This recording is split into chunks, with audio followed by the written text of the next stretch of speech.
Hello everyone, आप सब लोगों का मेरे चैनल बॉटनी सागर में हार्दिक स्वागत है।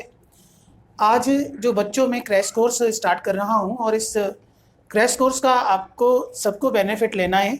11th वाले जितने भी बच्चे हैं वो इसका एंजॉय ले सकते हैं, 12th वाले ले सकते हैं, ड्रॉपर वाले बच्चे भी इसका एंजॉय ले सकते हैं। और मन से आप काम करें और मैं ये कोशिश करूँगा कि आपको अच्छे से इस कोर्स को कंप्लीट कराया जाए और आपका जो एग्ज़ाम है वो 13 सितंबर को है। तो कोई दिक्कत वाली बात नहीं है, दिन रात आप एक कर दीजिए क्योंकि ज़्यादा टाइम नहीं है। और जो बच्चे 2-3 महीने कुछ नहीं कर पाए हैं वो अब अच्छे से कर लीजिए। ये मेरी आप लोगों से रिक्वेस्ट है कि आपको अपना रिजल्ट बनाना है, बहुत अच्छा रिजल्ट आपको बनाना है। बनेगा ये रिजल्ट, आप अपने मन में बिल्कुल आपको बिलीव रखना है कि मुझे टेस्ट को क्लियर करना है चाहे कुछ भी हो जाए। तो आज ये बच्चों में स्टार्ट कर रहा हूँ transport in the plant, plant physiology से मैं स्टार्ट कर रहा हूं।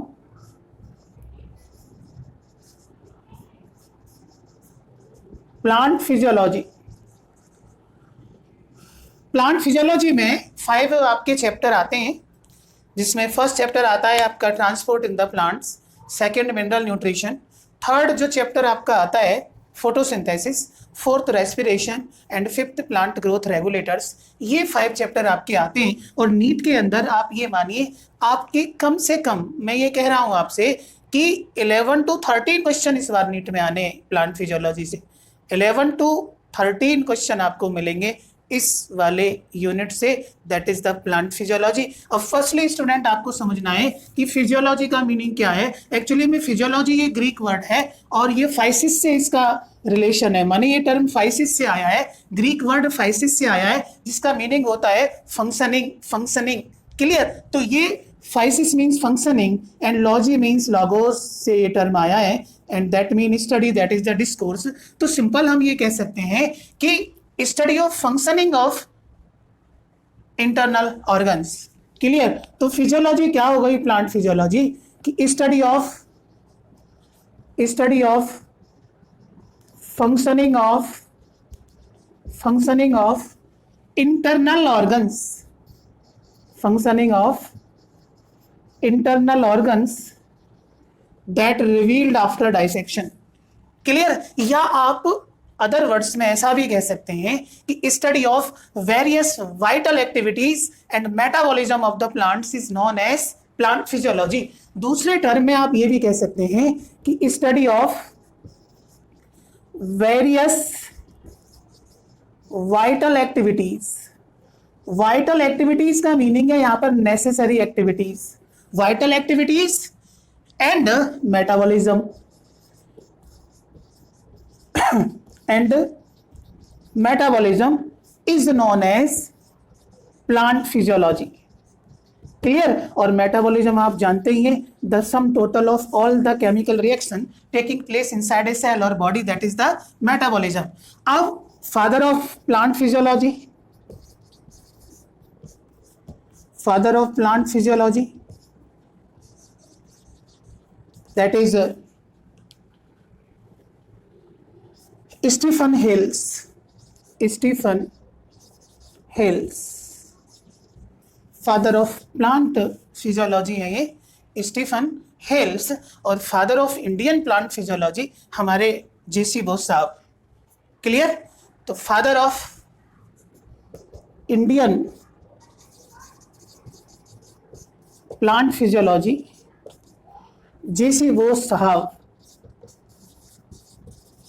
जेसी बोस। और जेसी बोस साहब ने अपना जो एक्सपेरिमेंट है performed his experiment on a plant that is Desmodium gyrans, Desmodium gyrans, Desmodium gyrans पर अपना एक्सपेरिमेंट इन्होंने परफॉर्म किया था। और इन्होंने that plant is also known as Indian telegraph plant, बड़ा सेंसिटिव प्लांट है ये, Indian telegraph plant.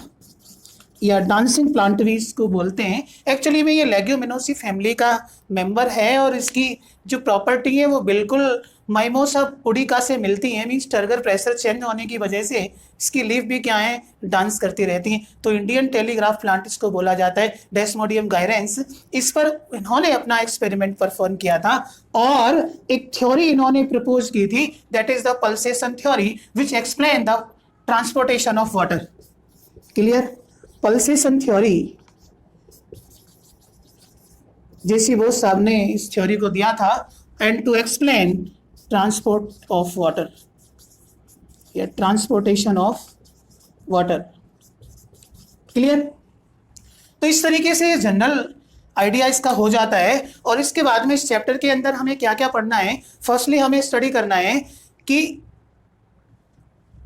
What ever the things that is to be transported in the plant, इसके बारे में पढ़ना है। फिर आपको मीन्स ऑफ ट्रांसपोर्ट के बारे में पढ़ना है, टाइप्स ऑफ ट्रांसपोर्ट के बारे में पढ़ना है। इसके बाद बहुत सारे और जो फिनोमिनाज हैं, फिजिकल फिनोमिनाज हैं, लाइक दैट वाटर पोटेंशियल के बारे में आपको नॉलेज लेनी है, इम्बाइबिशन के बारे में नॉलेज लेना है। फिर एब्जॉर्प्शन ऑफ वाटर के बारे में आपको बहुत सारे कंसेप्ट आपको लेने हैं और उसमें बहुत सारी थ्योरीज आपको पढ़नी है। एसेंट ऑफ सेप को भी पढ़ना है फिर। क्लियर? और इसके बाद फिर आपको फ्लोएम ट्रांसपोर्ट भी इसमें पढ़ना है। बीच में ट्रांसपिरेशन के बारे में भी आप पढ़ेंगे, गटेशन का थोड़ा आइडिया लेना है। और इस तरीके से ये आपका पूरा चैप्टर इसमें क्लोज हो जाएगा और बीच बीच में कंसेप्ट हैं। क्लियर? तो ये इसमें आपको पढ़ना है। अब आप फर्स्टली देखिए कि ट्रांसपोर्ट इन द प्लांट्स की हमें बात करूं, material that is to be transported in the plants. Clear? भाई एक आपके मन में ये बात होती है कि इतने सारे हायर प्लांट्स हैं जिनकी जो हाइट है काफ़ी मीटर तक वो पहुंच जाते हैं। जैसे कि मैं यूकेलिप्टस रेगनेंस की बात करूं जो कि एक एंजियोस्पर्म है, इसकी जो हाइट है वो 114 मीटर तक होती है। तो इस तरीके के हाइट वाले प्लांट में वाटर ट्रांसपोर्टेशन कैसे होता होगा?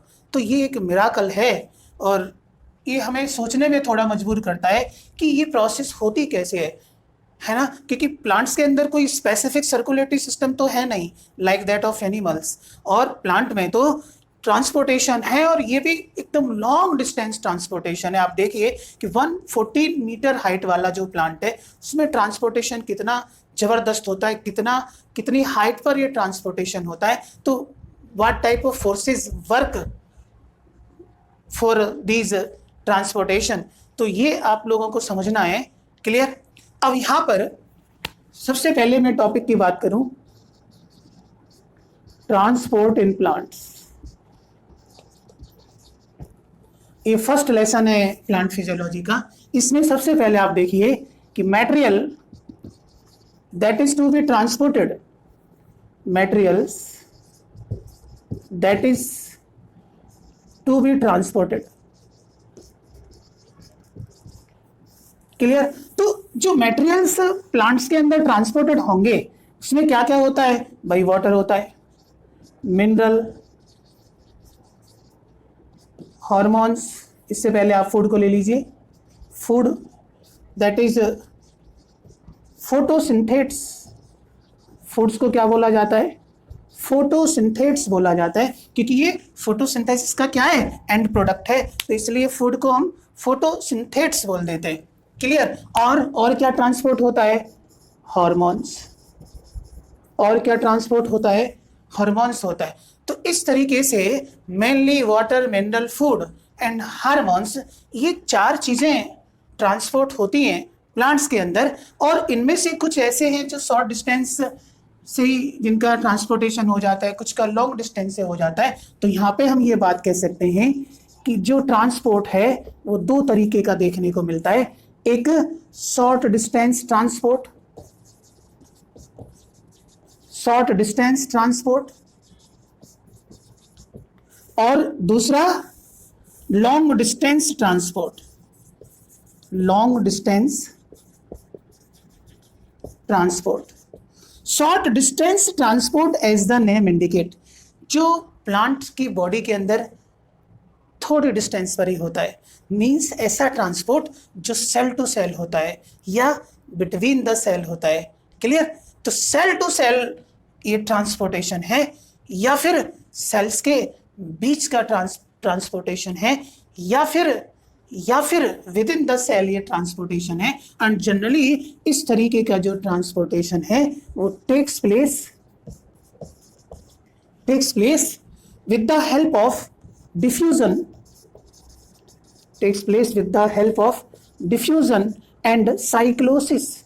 And cyclosis, you know, cyclosis, that is it is the streaming of cytoplasm within a living cell without deformation of the external cell membrane. Clear? तो इसको साइक्लोसिस बोला जाता है, और साइक्लोसिस यूनिक कैरेक्टर है यूकैरियोटिक सेल का। Generally इस cyclosis का जो टारगेट क्या है, इसका एम क्या होता है कि जनरली ये जो साइक्लोसिस है ये ऑक्सीजन की डिलीवरी करता है सेल के अंदर, सर्टेन ऑर्गेनेलीज के डिस्पर्सल में भी ये काम करता है, उनको स्पेसिफिक पोजीशन पर लाने का काम करता है, स्पेशली राइबोसोम्स के केस में, और ये न्यूट्रिएंट्स को भी ट्रांसपोर्ट करने में मदद करता है, जिससे कि सब ऑल सेल्स में पूरा जो मटेरियल है या कोई थिंग्स है या रिक्वायर्ड मटेरियल है सबका ट्रांसपोर्टेशन सेल के अंदर अच्छे से हो जाए। तो ये साइक्लोसिस में देखने को मिलता है, जिसको हम ना प्रोटोप्लाज्मिक स्ट्रीमिंग भी बोलते हैं। क्या बोलते हैं? Protoplasmic streaming. इवन इस तरीके की जो प्रोसेस है ये एक्टिव प्रोसेस है, इसमें एनर्जी का यूटिलाइजेशन होता है, इवन ये शॉर्ट डिस्टेंस तक ही सक्सेसफुल रहता है। क्लियर? मेरी बात आप समझ रहे हैं ना? तो इस तरीके से ट्रांसपोर्ट, अब लॉन्ग डिस्टेंस ट्रांसपोर्ट की बात करें, ठीक है, एज द नेम इंडिकेट कि ये ट्रांसपोर्ट काफ़ी डिस्टेंस तक होता है, मीन्स इसमें जो मटेरियल है काफ़ी डिस्टेंस तक ट्रेवल्ड करता है, and such type of transportation takes place with the help of complex permanent tissues such as xylem and phloem, clear? और जाइलम आप जानते हैं water conducting tissue, and phloem क्या है? फूड कंडक्टिंग टिश्यू है।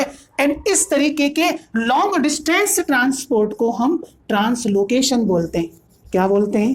ट्रांसलोकेशन बोला जाता है। Means long distance transport is known as what? Translocation इसको बोलते हैं। क्लियर? आपके बात समझ में आ रही है? इसके बाद में यदि हम मीन्स ऑफ ट्रांसपोर्ट की बात करें तो दो तरीके से हम इसको डिवाइड कर सकते हैं, एक पैसिव ट्रांसपोर्ट और एक एक्टिव ट्रांसपोर्ट। क्लियर? तो नेक्स्ट आप पॉइंट डाल लीजिए, means of transport. Means transportation की जो प्रोसेस है ये दो प्रोसेस की हेल्प से कंप्लीट होती है, one is passive process and other is active process. Clear?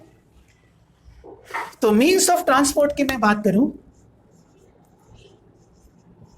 Means of transport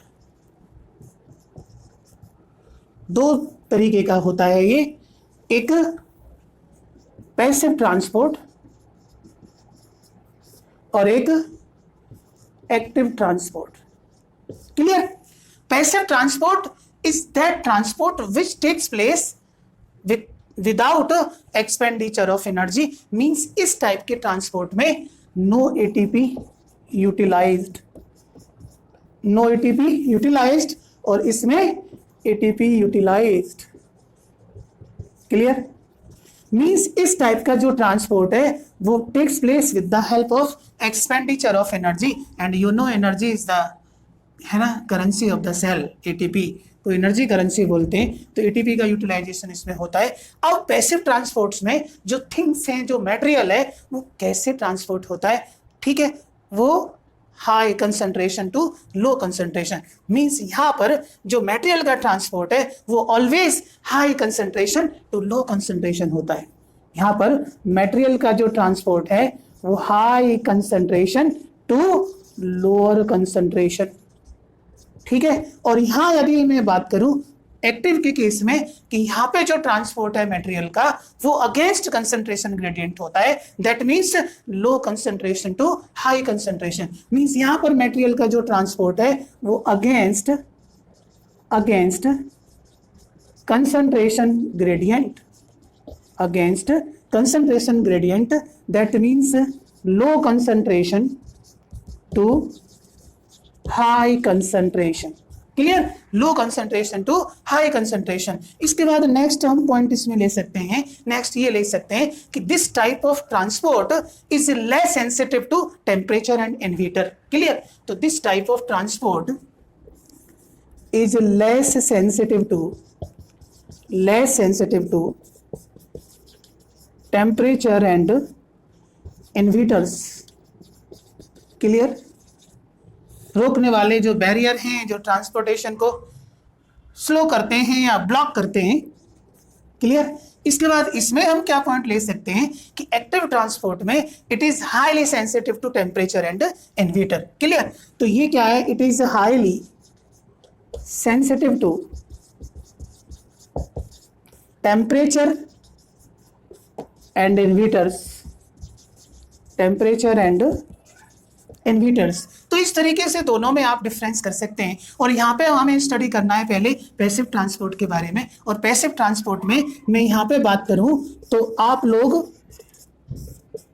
mainly 3 process यहाँ पे पढ़ेंगे, डिफ्यूजन,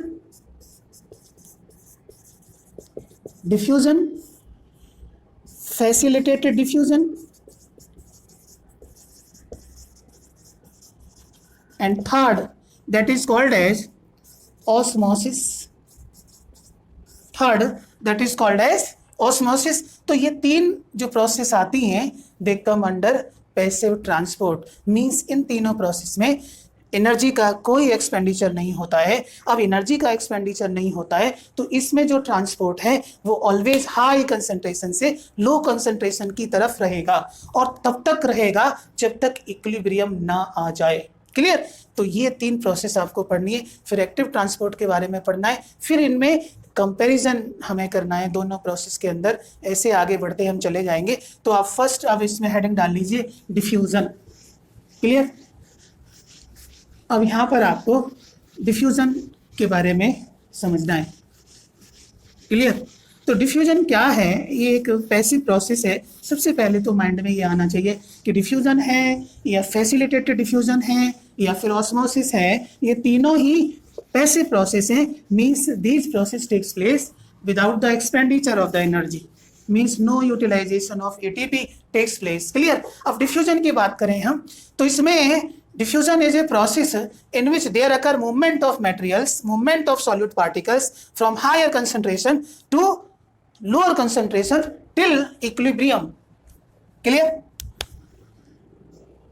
तो डिफ्यूजन की बात करें आप, डिफ्यूजन क्या है एक्चुअली में कि movement of solute particles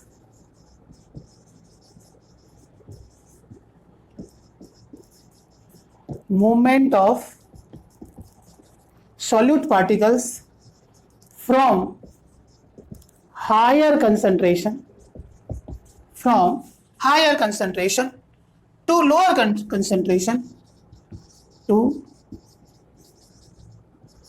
concentration till equilibrium is reached, till equilibrium is reached, such process is known as diffusion। is it clear है ना।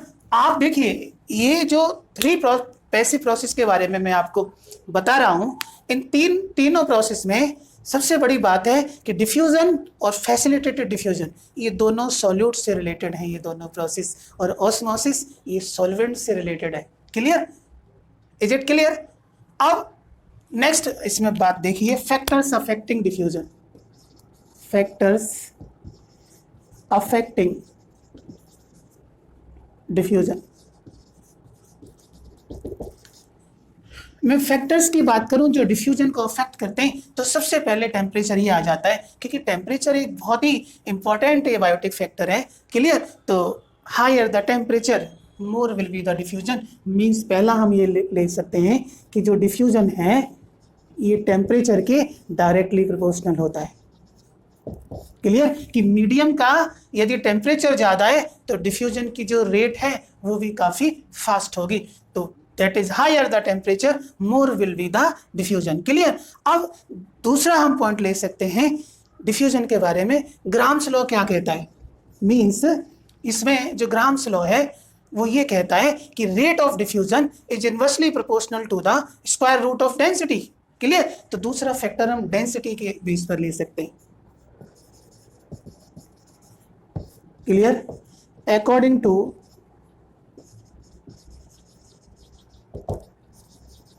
Graham's law, rate of diffusion is inversely proportional to the square root of density। Clear? इसके बाद में next point की बात मैं करूं, surface area. Surface area के भी जो डिफ्यूजन है वो डायरेक्टली प्रोपोर्शनल होता है। सरफेस एरिया के भी डिफ्यूजन क्या है? डायरेक्टली प्रोपोर्शनल होता है। तो means higher will be the surface area, more will be the diffusion. और इस तरीके का केस आप बहुत जगह देख सकते हैं। इवन ये है कि अपने लंग्स में जो एल्व्यूलाई है वहाँ पे सरफेस एरिया काफ़ी अच्छा होता है। ठीक है, तो एग्जांपल दे सकते हैं आप, लंग्स एल्व्यूलाई। क्लियर? इसके बाद में और क्या फैक्टर हो सकते हैं? और कंसंट्रेशन ग्रेडियंट हो सकता है। मींस इफ कंसंट्रेशन ग्रेडियंट मोर तो rate of diffusion faster. If concentration gradient is more, if concentration gradient is more, rate of diffusion is faster। Clear? ये आपने छोटी क्लासों में ये एक्सपेरिमेंट देखा होगा कि यदि हम किसी भी बीकर के अंदर कॉपर सल्फेट की क्रिस्टल्स को वाटर में डालते हैं,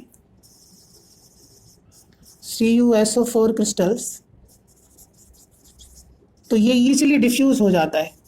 इसके जो मॉलिक्यूल हैं रैंडमली ये डिफ्यूज होते हैं। मीन्स यहाँ पर इसकी कंसंट्रेशन क्या है? ज़्यादा होती है, जबकि दूसरे कहीं भी इसकी कंसंट्रेशन क्या है? कम होती है। ठीक है, तो कंसंट्रेशन ग्रेडियंट यदि ज़्यादा है तो रेट ऑफ डिफ्यूजन भी क्या है? फास्टर होगा। ठीक है, इसके बाद में और क्या पॉइंट आप ले सकते हैं कि जनरली यहाँ पर जो हम ये प्रोसेस देख रहे हैं, ट्रांसपोर्ट जो हम कर रहे हैं, ये एक्चुअली में सेल के अगेंस्ट कर रहे हैं।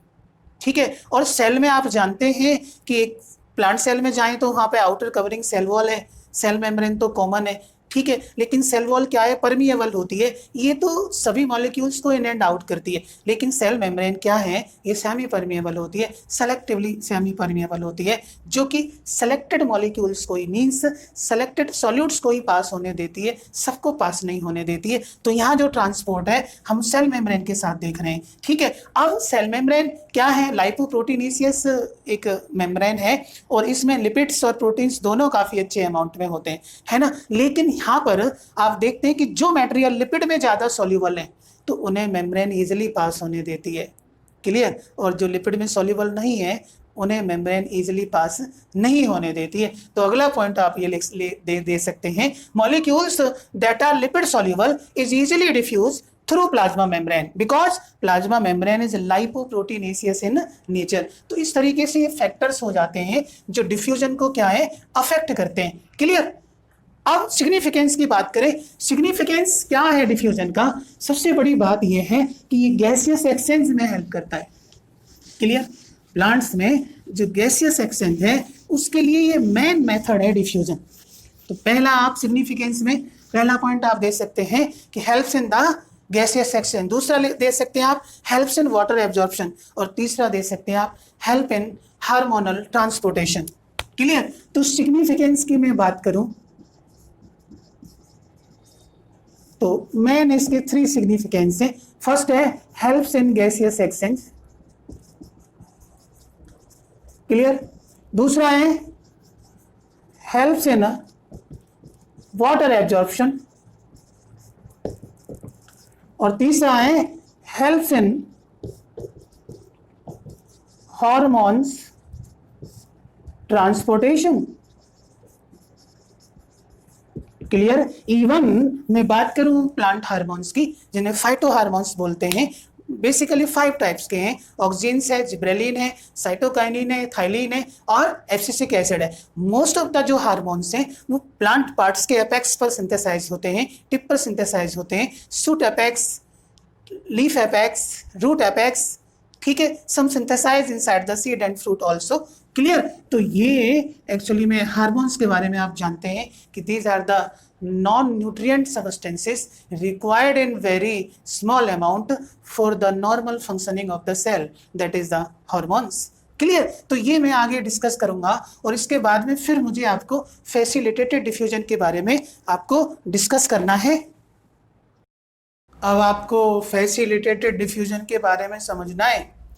तो फैसिलिटेटेड डिफ्यूजन एक्चुअली में क्या है ये, कि इस टर्म को आप समझने की कोशिश करें कि फैसिलिटेटेड मीन्स होता है सुगम करना, किसी भी चीज को सरल करना, माने ऐसा डिफ्यूजन जो सरलता पूर्वक हो जाता है, मीन्स ऐसा डिफ्यूजन जो एक स्पेसिफिक टाइप की प्रोटीन की हेल्प से होता है जिनको हम कैरियर प्रोटीन्स बोलते हैं, क्लियर। तो आप इसके बारे में डेफिनेशन ये लिख सकते हैं कि it is a special type of diffusion that takes place with the help of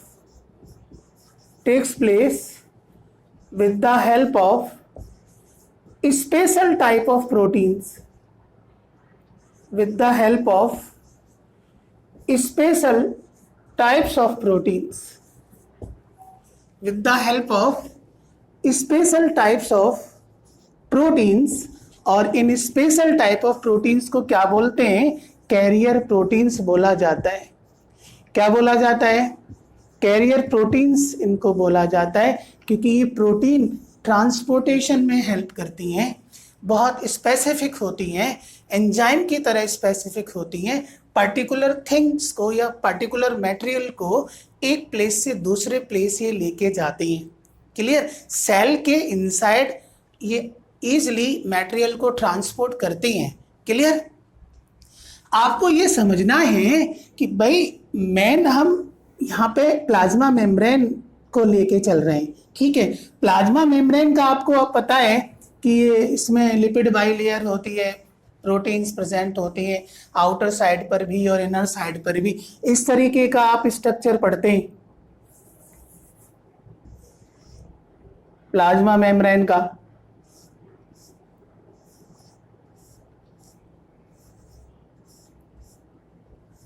clear.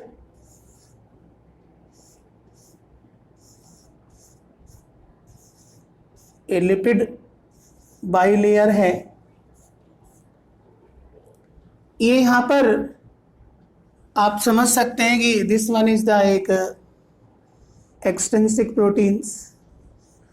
फिर प्लाज्मा मेम्ब्रेन में ये टनल प्रोटीन्स होती हैं जो दोनों साइड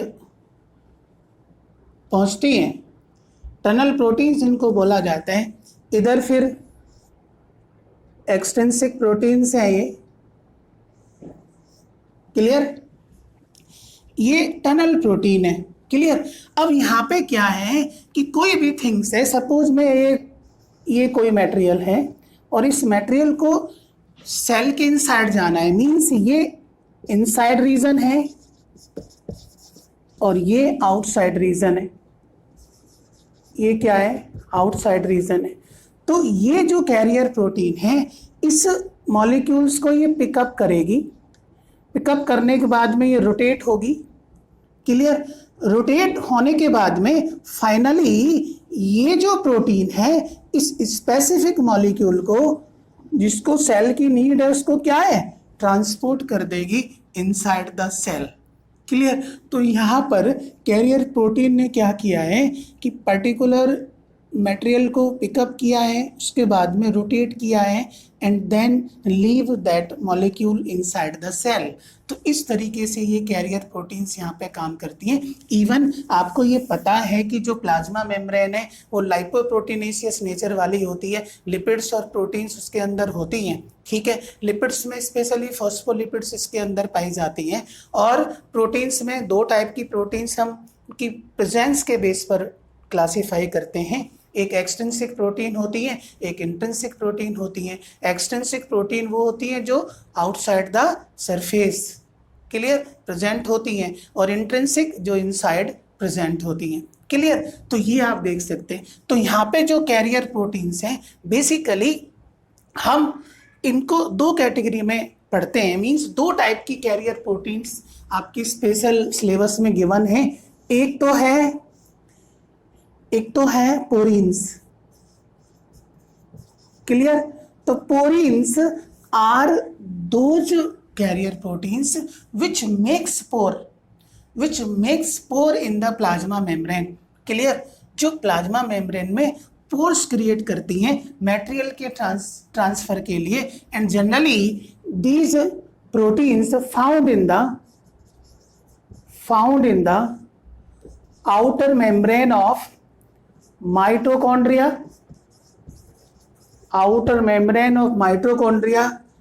एंड प्लास्टिड्स। ठीक है, उसके आउटर मेम्ब्रेन में मिलती हैं, and also found in some bacteria. इसके बाद में एक्वापोरीन्स हैं। Aquaporins also known as water channels. इनको वाटर चैनल्स बोला जाता है। क्या बोला जाता है? वाटर चैनल्स बोला जाता है। और ये these are made up of 8 different types of aqua proteins. 8 different types of aqua proteins. ठीक है, नाम से समझ जाओ आप, एक्वा प्रोटीन्स। ठीक है, इनको क्या बोला जाता है? एक्वा प्रोटीन्स बोला जाता है, या एक्वापोरीन्स हम कह सकते हैं। क्लियर? अब यहां पर हम एक्वा प्रोटीन्स या aquaporins, that is the same thing. Clear?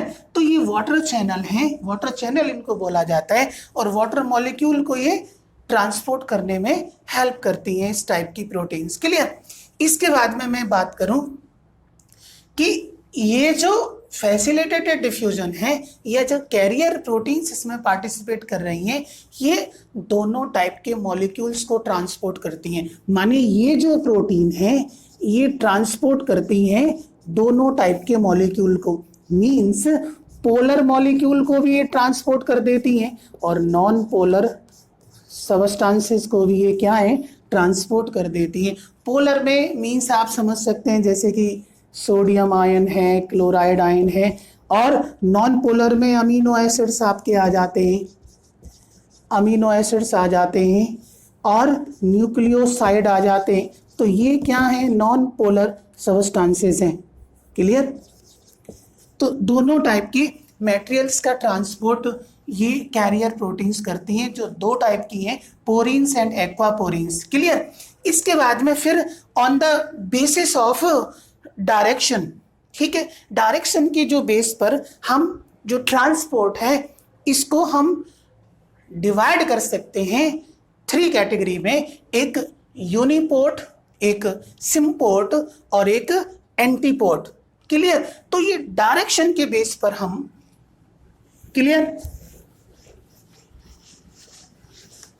Direction के बेस पर 3 टाइप के ट्रांसपोर्ट हम कर सकते हैं, एक यूनिपोर्ट, एक सिम्पोर्ट और एक एंटीपोर्ट। क्लियर? यूनिपोर्ट में क्या होता है कि when A molecule moves freely across A membrane, ठीक है, फ्रीली मूव करता है और एक ही डायरेक्शन में करता है। क्लियर? तो uniport, symport and antiport. Clear? Uniport में suppose this one is the carrier proteins, this one is the molecule that transport inside the cell. Clear? ये कोई मॉलिक्यूल है A, और ये एक ही डायरेक्शन में फ्रीली इंडिविजुअली ये ट्रांसपोर्ट हो रहा है, और ये कैरियर प्रोटीन है, कैरियर प्रोटीन, और ये हम एक्चुअली में ये प्लाज्मा मेम्ब्रेन है। कहाँ पे है ये कैरियर प्रोटीन? प्लाज्मा मेम्ब्रेन के अंदर। ठीक है, प्लाज्मा मेम्ब्रेन के पास है ये, प्लाज्मा मेम्ब्रेन में है ये। ठीक है, तो यूनिपोर्ट में होगा क्या कि when A molecule moves freely across a membrane. This type of condition is known as uniport. अब सिम्पोर्ट में क्या करें हम, सिम्पोर्ट में होता क्या है कि इसमें प्रोटीन्स एक ही होती है और डायरेक्शन भी क्या है, मॉलिक्यूल्स की या डिजायर्ड मटेरियल की सेम ही होती है। सिम माने टुगेदर, साथ साथ, मीन्स यहाँ पर एक मॉलिक्यूल गया दूसरा गया, ठीक है, लेकिन दोनों की डायरेक्शन क्या है, सेम रहेगी, तभी सिम्पोर्ट इसको बोल रहे हैं। Suppose this one is the A molecule and this one is the B molecule, both are carried inside the cell by carrier proteins, that is this one is the A and this one is the B। और third के case में हम देख सकते हैं कि this one is the carrier proteins और यहाँ पर जो मॉलिक्यूल्स है उनका जो मूवमेंट है वो अपोजिट डायरेक्शन में होगा, तभी एंटीपोर्ट बोल रहे हैं। माने एक मॉलिक्यूल अंदर गया है, ठीक है, तो दूसरा बाहर आएगा। Is it clear, is it clear? एक मॉलिक्यूल की डायरेक्शन अंदर को है तो दूसरा बाहर आएगा, तो ये क्या है, अपोजिट यहाँ पे डायरेक्शन आप देख रहे हैं कि means molecule moves in opposite direction. Clear? अब इन तीनों के कैरियर प्रोटीन्स हैं, ऑल कैरियर प्रोटीन्स, ठीक है ना। लेकिन इस ट्रांसपोर्ट में आप देख रहे हैं कि एनर्जी का कोई भी यूटिलाइजेशन नहीं है, एनर्जी का कोई एक्सपेंडिचर नहीं है, तभी तो फैसिलिटेटेड इसको बोल रहे हैं, माने डिफ्यूजन को सरल बनाना without expenditure of energy. Clear? तो यहाँ एग्जाम्पल आप ये ले सकते हैं कि यहाँ पर जैसे कि कैल्शियम ट्रांसपोर्ट को आप देख सकते हैं। क्लियर? कैल्शियम ट्रांसपोर्ट इसका एग्जाम्पल हो सकता है from sarcoplasmic reticulum during muscle contraction. Clear? तो एग्जाम्पल ले सकते हैं आप यहाँ पे calcium transport through calcium transport from sarcoplasmic reticulum, clear, during muscle contraction, ये इसका एग्जांपल दे सकते हैं। और सिम्पोर्ट का एग्जांपल आप दे सकते हैं कि डिफरेंट मॉलिक्यूल हैं लेकिन सेम डायरेक्शन में ही उनका ट्रांसपोर्ट रहेगा। और इस तरीके का एग्जांपल हम जैसे कि सोडियम और ग्लूकोज का ट्रांसपोर्ट हम इंटेस्टाइन में देख सकते हैं, क्योंकि इंटेस्टाइन में क्या है, एब्जॉर्प्शन होता है, तो वहाँ पर एक मॉलिक्यूल ये सोडियम ट्रांसपोर्ट करेगा, दूसरा ग्लूकोज ट्रांसपोर्ट करेगा, तो ये एग्जांपल आप देख सकते हैं। एंटीपोर्ट के केस में आप देख सकते हैं कि sodium hydrogen pump in nephrons, ठीक है, तो एंटीपोर्ट में एग्जांपल ले सकते हैं आप sodium hydrogen transport in nephrons, and nephrons you know that structural and functional unit of kidney। Clear? तो ये डायरेक्शन के बेस पर आपका ट्रांसपोर्ट हो गया। क्लियर?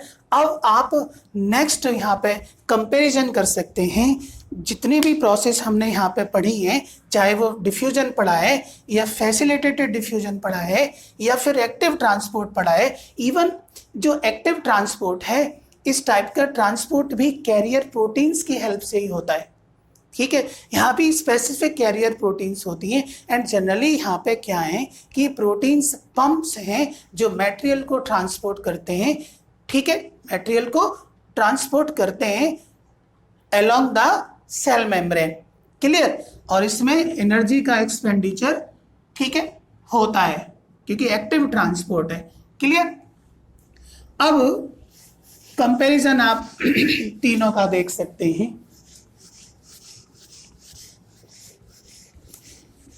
कंपैरिजन की बात करूं मैं कि comparison of different transport process, ठीक है, ये कंपैरिजन है,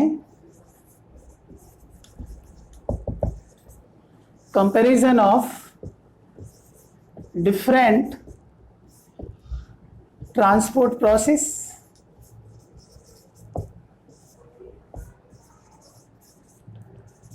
सबसे पहले आप प्रोसेस देख लीजिए, simple diffusion,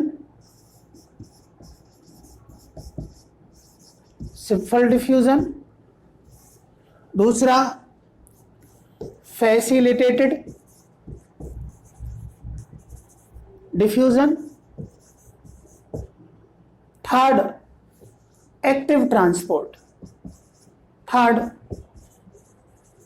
active transport. Clear.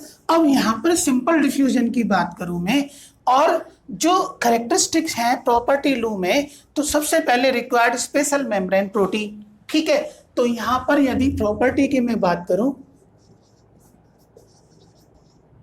इनके बेस पर हम डिफरेंस जो ले रहे हैं, membrane proteins, required membrane proteins.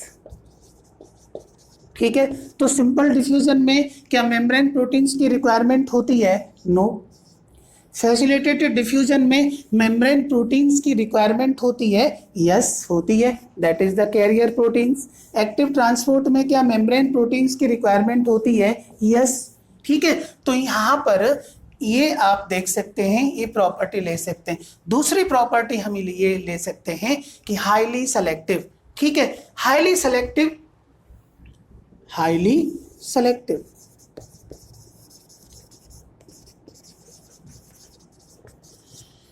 Highly selective क्या डिफ्यूजन में होता है? नो। ठीक है, क्योंकि डिफ्यूजन तो जनरली क्या है, from high concentration to low concentration. ठीक है, up to the equilibrium.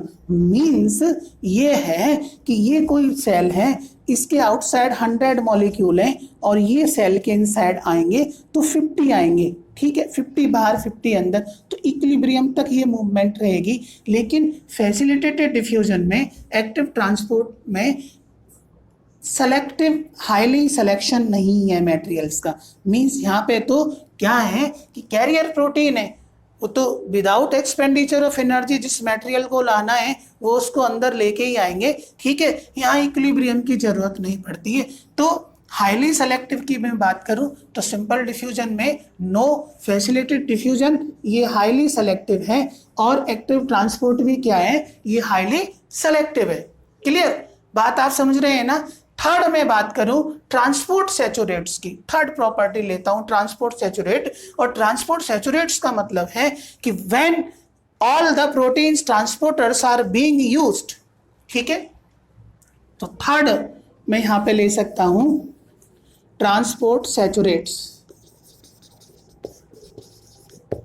Transport सैचुरेट्स mean saturation हो जाता है। ठीक है, अब यहां सैचुरेशन होता है क्या, सोचिए आप। डिफ्यूजन में सैचुरेशन होता है? नो। फैसिलिटेटेड डिफ्यूजन में सैचुरेशन होता है? यस। और एक्टिव ट्रांसपोर्ट में सैचुरेशन होता है? यस। क्लियर, बात समझ रहे हैं आप मेरी। मतलब इन दोनों प्रोसेस में यदि ट्रांसपोर्टर प्रोटीन्स पूरी बिजी हैं तो इसको हम सैचुरेशन की कंडीशन बोलेंगे। मींस आगे फिर ट्रांसपोर्ट नहीं होगा। क्लियर। अब नेक्स्ट प्रॉपर्टी ले सकते हैं uphill transport. Uphill transport, uphill transport माने ऐसा ट्रांसपोर्ट जो अगेंस्ट कंसंट्रेशन ग्रेडियंट होता है। Uphill transport. ठीक है, uphill transport. Simple diffusion uphill transport no, क्योंकि इसमें तो जो मटेरियल है वो हाई कंसंट्रेशन से लो कंसंट्रेशन की तरफ जाता है till equilibrium is reached. Facilitated diffusion, इसमें भी ऐसा नहीं है। ठीक है, नो। लेकिन एक्टिव ट्रांसपोर्ट में भाई एनर्जी का यूटिलाइज हो रहा है, तो एनर्जी की हेल्प से हम किसी भी मटेरियल को जबरदस्ती भी सेल के इनसाइड भेज सकते हैं। दैट इज द, ये फॉलो करेगा। Clear, active transport uphill transport show करेगा। ठीक है, बात मेरी आप समझ रहे हैं। इसके बाद में यदि हम एनर्जी की बात करें, ठीक है, एटीपी एनर्जी की बात करें, तो यहां पर एनर्जी यूटिलाइज, तो डिफ्यूजन में क्या एनर्जी यूटिलाइज होता है? नहीं, पैसिव प्रोसेस है, तो no. Facilitated diffusion passive process है, नो। ठीक है, क्योंकि यहाँ पे जो कैरियर प्रोटीन है वो एनर्जी यूटिलाइज नहीं कर रही है फैसिलिटेटेड डिफ्यूजन के अंदर। और active transport as the name indicate means energy is utilize, तो यस माने यहाँ पे energy is utilize and help in the passing of materials from outside to inside of the cell. Clear? तो ये comparison account हो गया है। अब इसके बाद में नेक्स्ट प्रोसेस आप यहाँ पे ले सकते हैं कि ऑस्मोसिस। क्लियर? ऑस्मोसिस का जो कंसेप्ट है, फिनोमेना है, ठीक है, ये नॉलेट एक साइंटिस्ट ने दिया था और ऑस्मोसिस को अच्छे से आपको समझना है कि ये भी एक पैसिव प्रोसेस ही है, ठीक है, लेकिन ये प्रोसेस सॉल्वेंट से रिलेटेड है ना। जबकि हमने क्या देखा कि डिफ्यूजन में और फैसिलिटेटेड डिफ्यूजन में दोनों में सॉल्यूट को हमने लिया था, लेकिन यहाँ ऑस्मोसिस को हम सॉल्वेंट के रिगार्ड्स एक्सप्लेन करते हैं, ठीक है। नेक्स्ट मैं बात करूं ऑस्मोसिस। ऑस्मोसिस एक्चुअली में क्या है? ये ऑस्मोसिस ये भी एक टाइप का डिफ्यूजन ही है। ऑस्मोसिस में क्या है? डिफ्यूजन है, लेकिन यहाँ पर the movement of solvent particles from its higher concentration to its lower concentration through semi permeable membrane is known as osmosis, ठीक है। तो ये पैसिव प्रोसेस है और इसमें मूवमेंट ऑफ मटेरियल्स या मूवमेंट ऑफ सॉल्वेंट पार्टिकल्स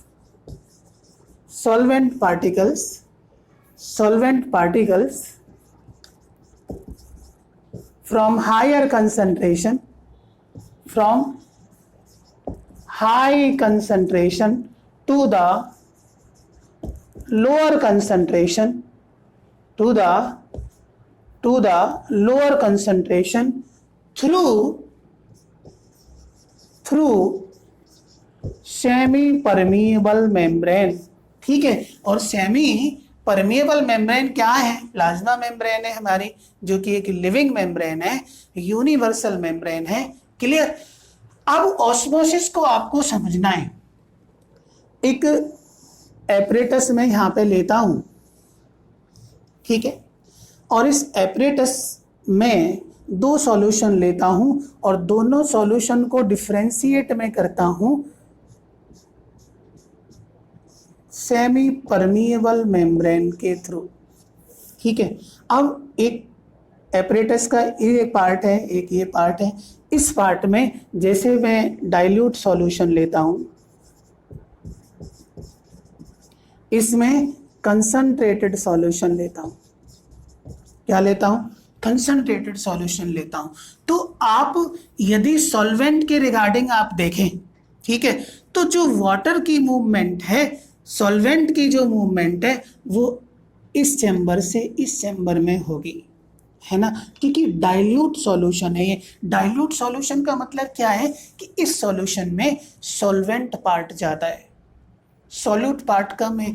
और कंसंट्रेटेड सॉल्यूशन की मैं बात करूं तो इसमें अपोजिट है, मीन्स सॉल्वेंट पार्टिकल यहाँ पे क्या है? कम है, और सॉल्यूट पार्टिकल्स क्या है? ज़्यादा है। क्लियर? तो वाटर मूव ऐसे करेगा, मीन्स इस चैम्बर से इस चैम्बर में मूव करेगा, ठीक है। यदि मैं सॉल्यूशन के रिगार्डिंग बात करूं तो ये जो मूवमेंट है सॉल्वेंट पार्टिकल्स की, वो कैसे होगी?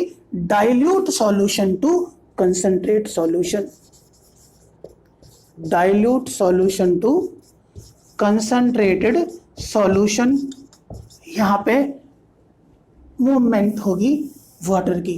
क्लियर? मेरी बात आप समझ रहे हैं ना?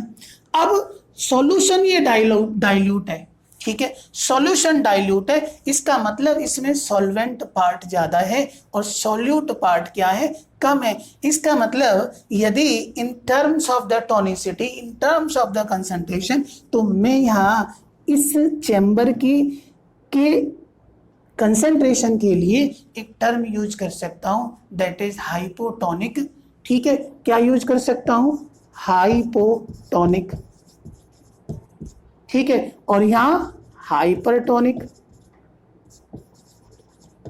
ठीक है। तो यदि टोनिसिटी के रिगार्डिंग ऑस्मोसिस को डिफाइन किया जाए तो ऑस्मोसिस क्या होगा कि movement of water molecule from hypotonic solution to hypertonic solution. Means यहां पर जो वाटर मॉलिक्यूल की मूवमेंट है वो कैसे होगी, hypotonic to hypertonic solution. Means water move यहां से इधर को करेगा, बीच में सेमी परमिएबल मेम्ब्रेन है। ठीक है, मेरी बात आप समझ रहे हैं ना, मेरी बात समझ रहे हैं, क्योंकि हाइपोटोनिक का मतलब है कि solution that have less concentration and solution that have high concentration, है ना। और कंसंट्रेशन आप जानते हैं सॉल्यूट के डायरेक्टली प्रोपोर्शनल होती है। क्लियर, सॉल्यूट के डायरेक्टली प्रोपोर्शनल होती है। क्लियर, तो ये आप ऑस्मोसिस को देख सकते हैं।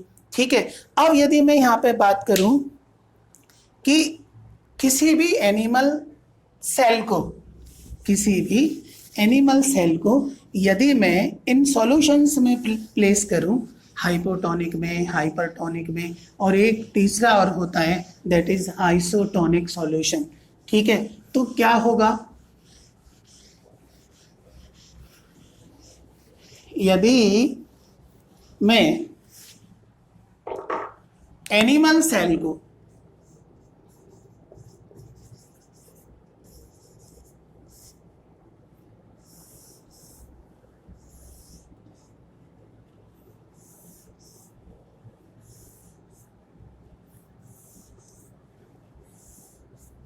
ठीक है, यहां पर मैंने एनिमल सेल को लिया, इसमें भी थर्ड कंडीशन में, थर्ड सिचुएशन में भी ले लिया। मींस यहाँ पर, मींस इस सेल के जो कंटेंट हैं उनकी कंसंट्रेशन बाहर वाले फ्लूइड की कंसंट्रेशन के क्या है, सेम है। ठीक है, बाहर वाले फ्लूइड की कंसंट्रेशन के क्या है, सेम है। मींस यहाँ पर जो मूवमेंट है मटेरियल्स की, मॉलिक्यूल्स की, वाटर की, वो क्या है, होगी, लेकिन नेट मूवमेंट क्या रहेगा, नेट मूवमेंट जीरो रहेगा।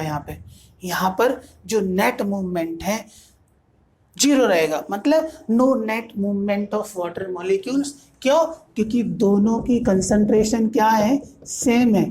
तो माने नेट मूवमेंट जीरो क्यों रहेगा, सपोज यहाँ से दो मॉलिक्यूल अंदर गए तो दो बाहर भी आ जाएंगे।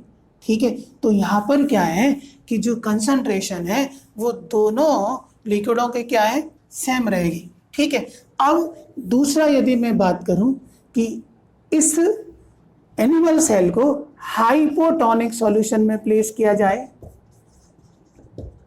हाइपोटोनिक सॉल्यूशन में प्लेस किया जाए और हाइपरटोनिक सॉल्यूशन में प्लेस किया जाए। ठीक है, तो अब हाइपोटोनिक सॉल्यूशन में प्लेस किया जा रहा है तो इसके रेस्पेक्ट में सेल की जो कंसंट्रेशन है वो क्या है, ज्यादा होगी, मींस हाइपर रहेगी। और आपको पता है कि वाटर जो मॉलिक्यूल हैं they always move from hypotonic solution to hypertonic solution. ठीक है, तो इस तरीके से जो वाटर मॉलिक्यूल हैं वो इस सेल के इनसाइड एंट्री कर जाएंगे। क्लियर, मींस हाइपरटोनिक में हम देखें तो हाइपरटोनिक में अंदर जो कंसंट्रेशन है वो हाइपो रहेगी, माने लेस रहेगी। ठीक है, तो इसलिए जो वाटर मॉलिक्यूल हैं वो सेल से आउटसाइड आएंगे, सेल के आउटसाइड आएंगे। ठीक है, अब इन सिचुएशनों को आप देखें कि आइसोटोनिक सॉल्यूशन की मैं बात करूं कि इसमें हमने एनिमल सेल को प्लेस किया है तो यहां पर क्या होगा कि no net movement of water molecule. ठीक है, no net movement of water molecule, water molecule की कोई भी मूवमेंट नहीं रहेगी, होगी तो इक्वल कंसंट्रेशन में, माने टू मॉलिक्यूल अंदर जाएंगे तो टू बाहर आ जाएंगे, मींस नेट मूवमेंट क्या है यहाँ पे जीरो रहेगा। ठीक है, अब मैं सेकंड सिचुएशन की बात करूं जिसमें हमने एनिमल सेल को हाइपोटोनिक सॉल्यूशन में प्लेस किया है, तो यहाँ पे क्या होगा कि जो वाटर मॉलिक्यूल है माने सॉल्वेंट है वो आउट से अंदर माने बाहर से अंदर सेल में एंट्री करेगा और इस प्रोसेस को या इस टाइप के ऑस्मोसिस को हम एंडोस्मोसिस कहते हैं। माने यहाँ पर endosmosis takes place, endosmosis takes place. ठीक है, अब एंडोस्मोसिस होगा तो जो ये एनिमल सेल है ये क्या है, टर्जिड हो जाएगी। कैसी हो जाएगी, ये टर्जिड हो जाएगी और फाइनली इट बिकम रप्चर्ड, क्योंकि आउटर इसके कोई भी रिजिड मेम्ब्रेन नहीं है तो ये रप्चर्ड हो जाएगी। क्लियर, मेरी बात समझ रहे हैं ना आप। इधर में हाइपरटोनिक सॉल्यूशन की मैं बात करूं, यदि हमने इस सॉल्यूशन में किसी सेल को प्लेस किया गया है तो यहाँ कंडीशन क्या है, अपोजिट हो जाएगी। मींस इस टाइप का ऑस्मोसिस जिसमें वाटर मॉलिक्यूल सेल से बाहर आउटर मीडियम में आ रहे हैं तो इसको क्या बोलेंगे, एक्सोस्मोसिस बोलेंगे। क्या बोलेंगे, एक्सोस्मोसिस को बोला जाता है। और जिसके रिजल्ट एंड से जो सेल है वो श्रिंक कर जाएगी। ठीक है, सेल क्या है यहाँ पे, सेल क्या है, श्रिंक कर रही है। ठीक है, मींस फ्लैसिड हो जा रही है और फाइनली ये क्या है, एकदम रिंकल्ड शेप में आ जाएगी। ठीक है ना, मतलब यहाँ जो सेल है वो श्रिंक हो गई है, मींस फ्लैसिड हो गई है। ठीक है, क्लियर, मतलब ये जो सेल है इस तरीके से हो जाएगी, मींस रिंकली इन अपीयरेंस, है ना। और इस तरीके की सेल को हम क्रीनेटेड सेल बोलेंगे। क्रीनेटेड सेल बोलेंगे, मींस सपोज ये आप आरबीसी के केस में ले सकते हैं। ठीक है, क्लियर, माने क्या है कि जब वाटर इससे सेल के बाहर आ जाएगा तो पूरी सेल क्या है, श्रिंक कर जाएगी, क्योंकि सेल के अंदर वाटर ही क्या है, मैक्सिमम अमाउंट में। क्लियर, तो इस रिंकली सेल को हम क्रीनेटेड सेल बोलते हैं। क्लियर, मेरी बात आप समझ रहे हैं ना। इसके बाद में यदि हम प्लांट सेल को यहां पे रखें, ठीक है, प्लांट सेल को यदि हम इन तीनों सॉल्यूशनों में रखें तो कंडीशन क्या होगी। ठीक है, तो कंडीशन क्या है वो आप देखें कि ये सिचुएशन सेम रहेंगी या कहीं कोई चेंज आता है। ठीक है, अब ये आइसोटोनिक सॉल्यूशन है,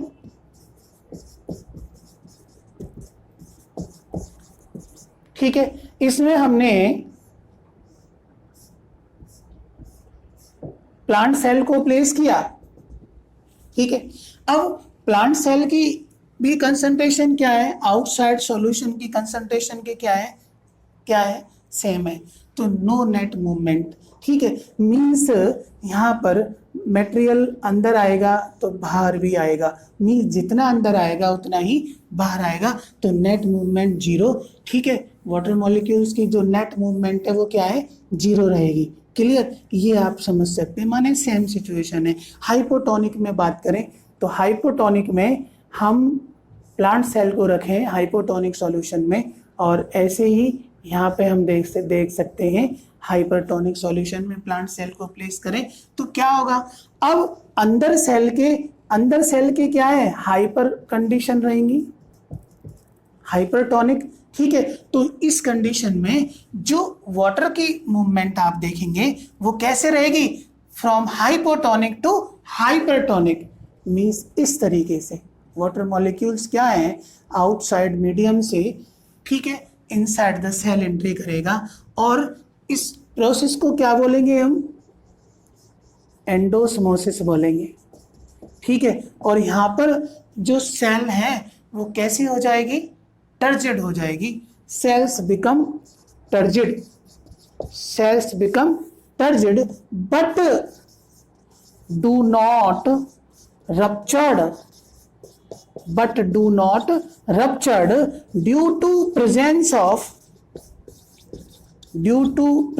of रिजिड सेल वॉल, क्योंकि सेल वॉल भी एक रिजिड मेम्ब्रेन है और ये भी equal and opposite pressure create करेगी, ठीक है, inside the pressure of cytoplasm of the cell.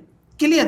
तो यहाँ पे रिजिड सेल वॉल की वजह से ये जो सेल है वो रप्चर्ड होने से क्या है, रप्चर्ड होने से बच जाएगी। मीन्स यहाँ पर आप ये देख सकते हैं कि ये जो प्लांट सेल है, हालांकि इसकी शेप में कोई ऐसा खास चेंज नहीं आने वाला है, ठीक है, स्लाइटली बल्जी अपीयरेंस, ठीक है, हल्की सी ये बल्जी हो जाती है, थोड़ी सी बस, ठीक है, ज़्यादा इसमें चेंज नहीं आता है, ठीक है, स्लाइट बल्जी।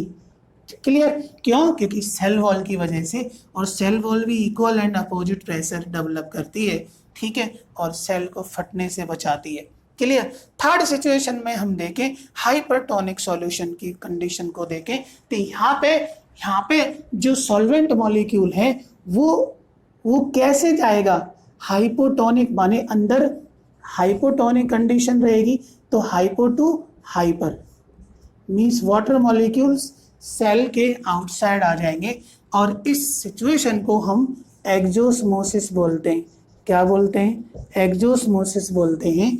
और यहाँ पर ये जो सेल है, ठीक है, ये कैसी रहेगी, ठीक है, कि सेल में इतनी श्रिंकेज नहीं आएगी, माने सेल जो कंटेंट है वो श्रिंक कर जाएंगे, but cell do not shrink due to rigid cell wall. Clear? मतलब यहाँ पे सेल बिकम, सेल नहीं, सेल कंटेंट, ठीक है ना, तो जो सेल कंटेंट्स हैं वो श्रिंक कर जाएंगे, बट सेल यहाँ पे क्या है, श्रिंक नहीं करेगी। मीन्स आप ये कह सकते हैं कि इस सेल का जो पूरा साइटोप्लाज्म है, ठीक है, पूरा श्रिंक हो जाएगा और एक कॉर्नर में आ जाएगा, और इस तरीके की सिचुएशन को हम क्या बोलते हैं, प्लाज्मोलाइसिस बोलते हैं। क्या बोलते हैं? प्लाज्मोलाइसिस बोलते हैं। मीन्स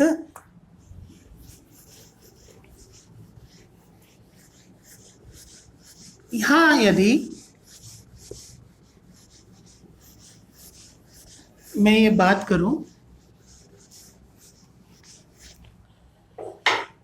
कि ये जो सेल है,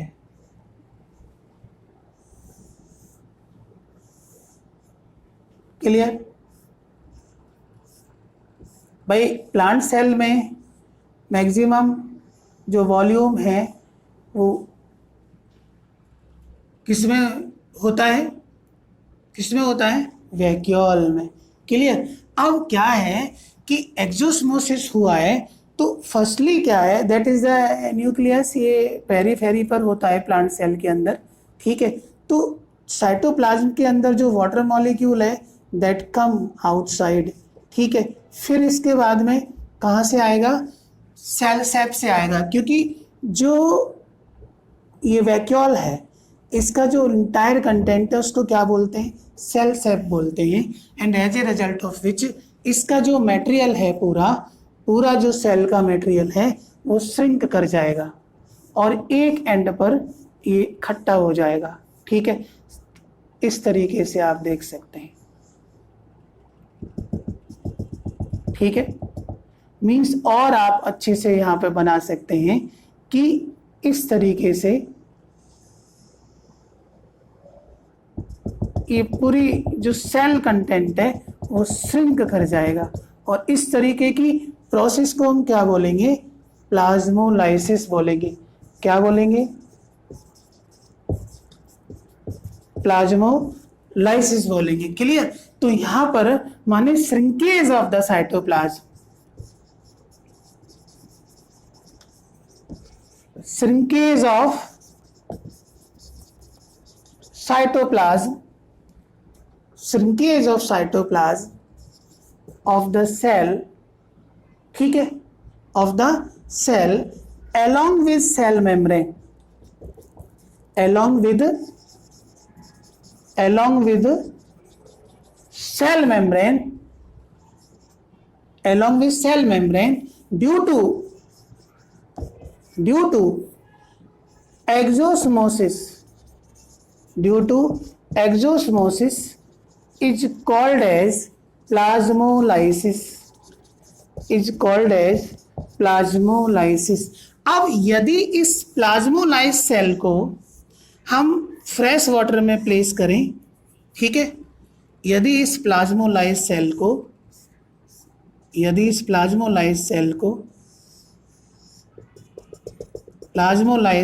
को फ्रेश वाटर में प्लेस करें, ठीक है, किस में प्लेस करें? फ्रेश वाटर में या फिर हाइपोटोनिक सॉल्यूशन में, ठीक है, तो दोबारा से जो वाटर मॉलिक्यूल हैं, ठीक है, वो इसके इनसाइड एंट्री करेंगे, है ना, and cell again become normal, ठीक है। तो यहाँ पे जो सेल है फिर से ये क्या है, नॉर्मल शेप में आ जाएगी, ठीक है, फिर से सेल क्या है, ये नॉर्मल शेप में आ जाएगी, और इसी को क्या बोल देते हैं? डीप्लाज्मोलाइसिस। इसको क्या बोल देते हैं हम? डीप्लाज्मोलाइसिस बोल देते हैं, ठीक है। मेरी बात आप समझ रहे हैं ना? तो इस तरीके से ये पूरा एक कंसेप्ट आपको बन जाता है। इवन में प्लाज्मोलाइसिस की मैं बात करूं तो प्लाज्मोलाइसिस का बहुत अच्छा सिग्निफिकेंस है कि जनरली जो हम पैक्ड फूड लेके आते हैं, जैसे कि पिकल्स हैं, जैम्स हैं, जेलीज हैं, तो इनमें कंसंट्रेशन ज़्यादा होती है। आपने देखा होगा कि जैम्स वगैरह ज़्यादा स्वीटी होते हैं, ठीक है। पिकल्स की मैं बात करूं तो हाई सॉल्टी कंडीशंस होती है उसमें, ठीक है, क्योंकि फूड को प्रिजर्व करने के लिए। क्यों? क्योंकि जो माइक्रोब्स हैं जो फूड में आ सकते हैं, दे बिकम प्लाज्मोलाइज्ड, ठीक है, इनएक्टिव हो जाते हैं उनके अंदर, ठीक है। तभी ये एक तरीके से अच्छा एक प्रिजर्वेशन में हेल्प करता है प्लाज्मोलाइसिस प्रोसेस। क्लियर? वैसे आपने ये भी देखा है कि जनरली हमें कोई भी थ्रोट इन्फेक्शन वगैरह होता है तो गॉर्गल्स हम करते हैं, गरारे हम करते हैं, तो गरारे नमक उसमें डालते हैं, तो नमक से होता क्या है कि थ्रोट के अंदर जो भी माइक्रोबियल इन्फेक्शन है या माइक्रोब्स हैं वो क्या है, प्लाज्मोलाइज्ड हो जाते हैं, इनएक्टिव हो जाते हैं, इसलिए हम गरारे करते हैं, ठीक है। मेरी बात आप समझ गए? तो ये जो प्रोसेस है ये काफ़ी हेल्प करती है, फूड प्रिजर्वेशन में हेल्प करती है और माइक्रोब्स को इनएक्टिव करने में हेल्प करती है। क्लियर? इसके बाद में फिर मैं नेक्स्ट आपको इसमें वाटर पोटेंशियल के बारे में बताना है। वाटर पोटेंशियल के बाद फिर है ना डीपीडी के बारे में थोड़ा आइडिया आपको देना है, इम्बाइबिशन बताना है, फिर एब्जॉर्प्शन ऑफ वाटर को हमें ध्यान से करना है। तो स्टूडेंट आप अच्छे से पढ़ते रहिए, बस आप मेहनत करते रहिए। All the best and see you again.